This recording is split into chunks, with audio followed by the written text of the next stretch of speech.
المصطفى صلی اللہ تعالی علیہ وآلہ وصحبہ افضل صلواتک وعدد معلوماتک وبارک وسلم. اما بعد فاعوذ باللہ من الشیطان الرجیم. بسم اللہ الرحمن الرحیم. ان اللہ وملائکتہ یصلون علی النبی یا ایھا الذین آمنوا صلوا علیہ وسلموا تسلیما. اللهم صل وسلم علی سیدنا حبیبنا شفیعنا تفرینا معاونا وولینا محمد مبارک وسلم.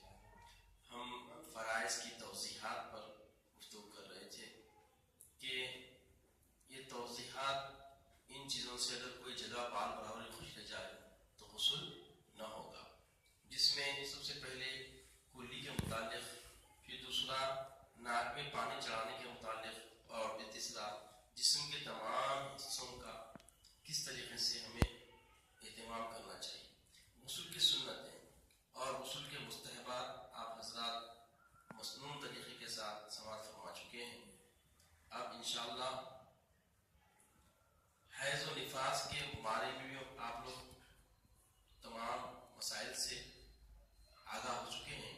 پھر دوبارہ حیض توضیح اور چہروں سے گفتگو کریں گے تاکہ اس کا اعادہ ہو جائے.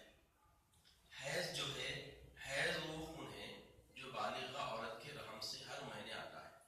حیض کی مدت کم سے کم 3 دن 3 رات اور زیادہ سے زیادہ 10 دن رات ہے. اگر اس مدت سے کم یا زیادہ کسی کو خون آئے تو وہ حیض نہیں بلکہ بیماری ہے جس کو استحاضہ کہتے ہیں. اس کا علاج کرانا چاہیے. حیض کی مدت میں سوائے خالص سفیدی کے اور جس رنگ کا خون آئے وہ حیض ہی سمجھا جائے گا. حیض آنے کی ابتدائی عمر کم سے کم 9 سال اور انتہائی 55 سال ہے. اگر 9 سال سے کم یا 55 سال سے زیادہ عمر والی کو خون آئے تو وہ حیض نہیں استحاضہ ہے. البتہ آخر ذکر عورت کو اگر خالص سرخ یا جیسے پہلے آتا تھا اسی رنگ کا خون آئے تو وہ حیض ہوگا. یعنی 55 سال کی عمر کے بعد میں بھی حیض آنے کے امکان ہو سکتے ہیں.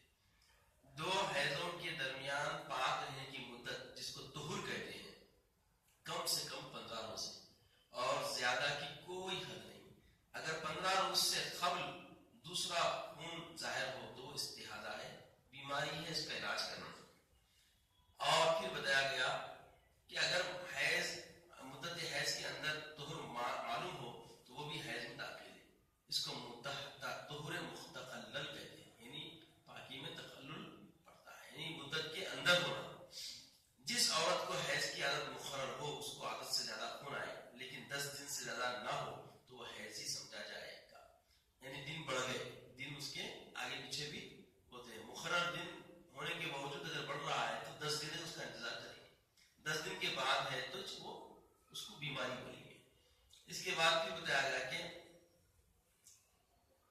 البتہ 10 دن سے زیادہ ہو تو عادت سے زیادہ دونوں کا شمار استحاضہ میں ہوگا، اور جس کی عادت مقرر نہ ہو اس کے 10 دن حیض اور 10 سے زیادہ دن استحاضہ میں شمار پائیں گے. یعنی مقرر دن ہوئے کسی کے 3 دن مقرر ہے، اس کے بعد میں تو دیکھیں گے 2-4 وقت، تو اس کے بعد بھی اگر 10 دن کے بعد میں بھی ویسی حالت رہی تو سمجھ جانا کہ یہ 3 دن تو حیض کے، اس کے بعد میں کیا ہے، بیماری کے، استحاضہ کے. لہذا 3 دن کا شمار آئندہ پھر کوئی مہینے میں سے ہوا تو 3 دن کے شمار کے بعد کیا ہے اس کو استحاضہ بیماری سمجھیں گے، اور جو رکاوٹیں حیض میں ہوتی ہے وہ ختم ہو جائے گی اس کی مقررہ دن کے بعد. پھر اب بتائیں کہ نفاس کیا ہے.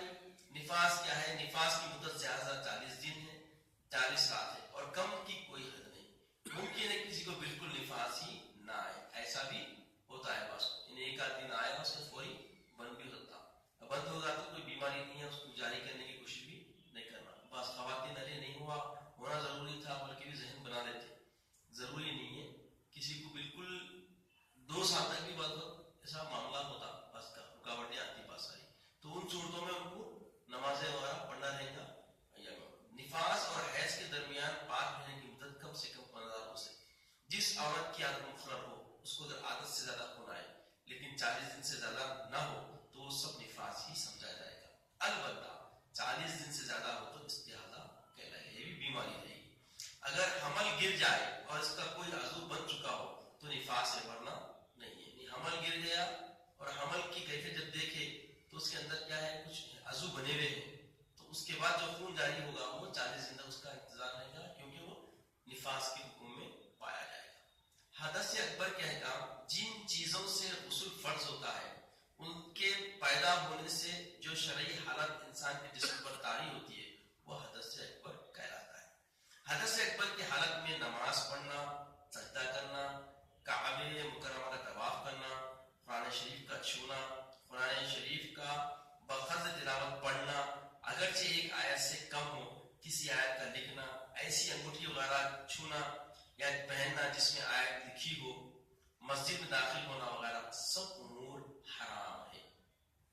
کن صورتوں میں؟ جس کو حدث اکبر لائق ہو جائے.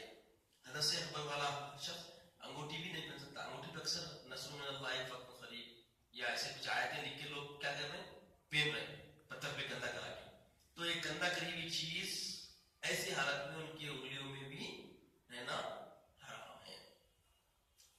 اب وہ تعبیر سے ہے نا، یہ ہے نا کہ دلیل ہے، سارے لاتے سب عقلی باتیں ہیں. شریعت تو یہ بول رہی اس کا خیال رکھنا چاہیے. حیض و نفاس کی حالت میں عورت کو روزہ رکھنا حرام ہے. حیض و نفاس کی حالت میں عورت روزہ نہیں رہ سکتی.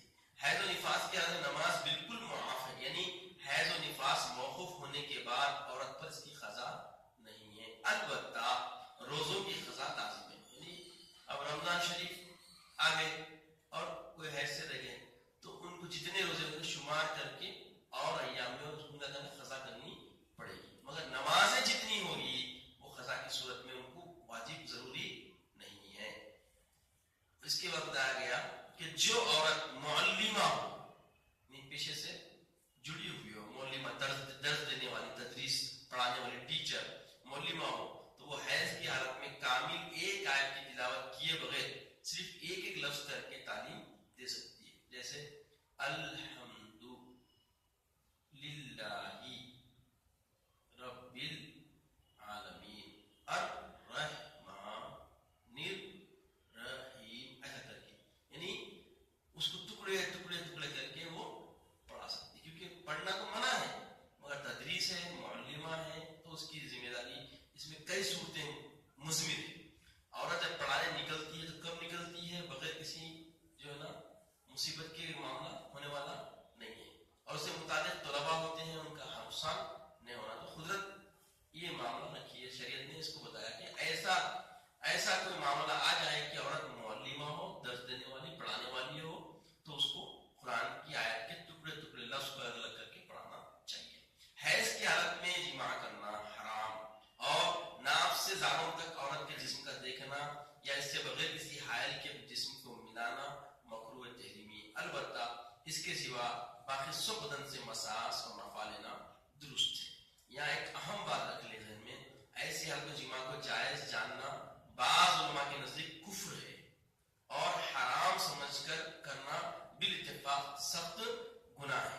یعنی حرام سمجھنا، مگر اب میں بلکہ بدماشی کی تباس کرتا ہو رہے ہیں آج کے فوائش ذہن بننے کی وجہ سے اور بے راہ روی کی وجہ سے بعض لوگ کر رہے ہیں. اور خاص کر ایک فرقہ جو ابھی نمایاں ہوا ہے 10-15 سال میں، وہ فرقے میں ایسی بیماریاں بہت پائی جا رہی ہیں. پہلے تو ادب نہیں ہے ان کے اندر، دوسرے اخلاق کی گراوٹ اتنی ہے کہ جتنے ایسے مسئلے لے کے آنے والے ہم کو ملتے ہیں زیادہ تر ایسے نام لیوا ایسے نام سے منسوب لوگ ہیں جن کا نام لے کے بھی جو ہے نا افسوس ہوتا ہے کہ بھائی نام اتنا پیارا ہے مگر کام اتنا ضلالت و گمراہی والا ہے. استغفر اللہ اعوذ باللہ، کہ اللہ کی پناہ.